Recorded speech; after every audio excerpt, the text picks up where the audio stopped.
Shalom, bertemu kembali dalam Ephrata Devotion pada hari ini. Kematian itu menakutkan banyak orang karena ia dapat merenggut siapa saja tanpa memandang usia. Orang tua, orang muda, remaja, anak-anak, dan bahkan bayi baru lahir tidak dapat menghindarinya. Tidak ada manusia yang sanggup menunda kematian. Kita tidak berdaya sedikit pun ketika menghadapi kematian. Tidak ada yang dapat kita lakukan. Setelah kematian berakhirlah semua, baik penderitaan dan sakit penyakit, baik kebanggaan dan keberhasilan. Dan semua orang akan mengalaminya. Jika dengan kematian bagi manusia semuanya selesai, namun kematian Yesus itu berbeda. Karena yang pertama, kematian Yesus bukan karena ketidakberdayaan. Yohanes 10 ayat 17-18. Bapa mengasihi aku oleh karena aku memberikan nyawaku untuk menerimanya kembali.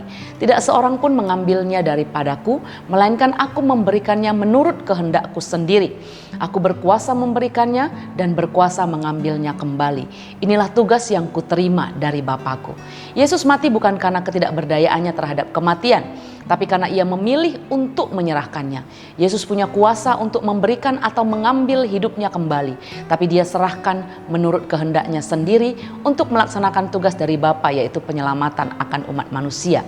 Yang kedua, kematian Yesus itu adalah mati dalam ketaatan. Yesus menyerahkan nyawanya dalam ketaatan. Filipi 2 ayat 6-8, yang walaupun dalam rupa Allah tidak menganggap kesetaraan dengan Allah itu sebagai milik yang harus dipertahankan, melainkan telah mengosongkan dirinya sendiri dan mengambil rupa seorang hamba dan menjadi sama dengan manusia, dan dalam keadaan sebagai manusia ia telah merendahkan dirinya dan taat sampai mati, bahkan sampai mati di kayu salib. Walau secara pandangan manusia Yesus mati secara terhina, tapi karena ketaatannya Allah meninggikan dia dan mengaruniakan nama di atas segala nama. Yang ketiga, kematian Yesus berbeda karena kematian Yesus menyelamatkan dunia.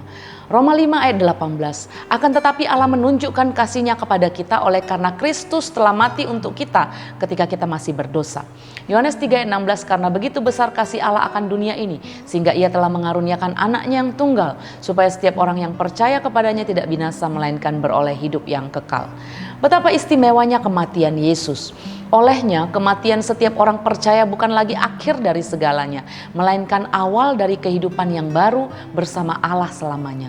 Terpujilah Tuhan untuk kasih-Nya bagi kita. Kematian Yesus yang berbeda menyelamatkan Anda dan saya. Mari kita hidup bagi Kristus yang sudah mati untuk keselamatan kita. Mari kita berdoa. Tuhan, terima kasih pada masa passion ini kami mengingat betapa apa yang Tuhan Yesus sudah lakukan, pengorbanannya, kematiannya yang berbeda, itu membuat kami menerima keselamatan, itu membebaskan kami dari dosa, dan itu menunjukkan bahwa Yesus adalah Tuhan yang layak untuk dipuji dan disembah. Tambahkan iman kami kepadamu ya Tuhan, tambahkan pengenalan kami akan Engkau ya Bapa, supaya ketika kami hidup, ketika kami menjalani hari-hari kami, ketika kami mengambil keputusan, kami bisa terus memunculkan dan juga terus menunjukkan kasih Tuhan di dalam hidup kami, sehingga kami bisa jadi berkat dan memuliakan Tuhan. Terima kasih Bapa, terima kasih untuk kasih-Mu. Di dalam nama Tuhan Yesus Kristus kami berdoa. Amin.